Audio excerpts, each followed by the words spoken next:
Let's be real. In the tech world, anything from the 1970s is usually considered a paperweight. But the F-16, or the Viper as pilots call it, is the ultimate exception to the rule. It's like that classic leather jacket that never goes out of style, except this one can pull 9 Gs and outrun a thunderstorm.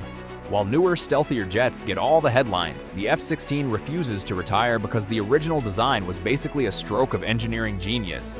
It was built to be light, fast, and unstable by design, which, thanks to some clever computer-assisted flying, makes it one of the twitchiest, most agile things in the sky even 50 years later. The secret to its immortality isn't the metal on the outside, it's the brain transplant it keeps getting on the inside. If you sit in a modern Block 70 Viper, you aren't looking at analog dials and steam gauges from the disco era. You're looking at high-res touchscreens and a radar that's basically a cousin to the one in the F-35. It's a ship of Theseus situation. The airframe looks familiar, but the tech under the hood can sniff out enemies from miles away and hack into their systems before they even see a blip on their screens. Another reason Air Forces are still obsessed with the F-16 is that it's the ultimate multitasker. It's the Swiss Army knife of fighter jets. Whether you need it to intercept a rogue aircraft, drop precision bombs, or play hide-and-seek with enemy surface-to-air missiles, the Falcon just says, "Put me in, coach."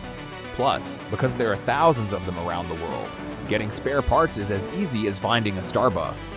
You don't need a specialized laboratory to keep it running. You just need a solid ground crew and a wrench.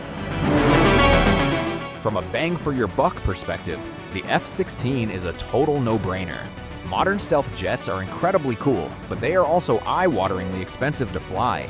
It's the difference between daily driving a reliable, souped-up sports car versus a finicky Italian supercar that costs a fortune every time you start the engine. For most countries, having a fleet of upgraded F-16s means more flight hours for pilots and more jets in the air for the same price as a handful of stealth fighters. In the world of aerial combat, having more boots in the clouds is often the winning strategy. At the end of the day, the F-16 is still here because it's battle-proven.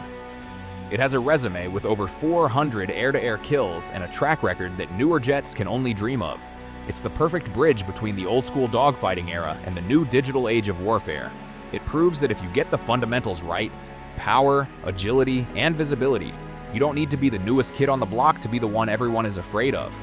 The Viper isn't just surviving, it's still winning.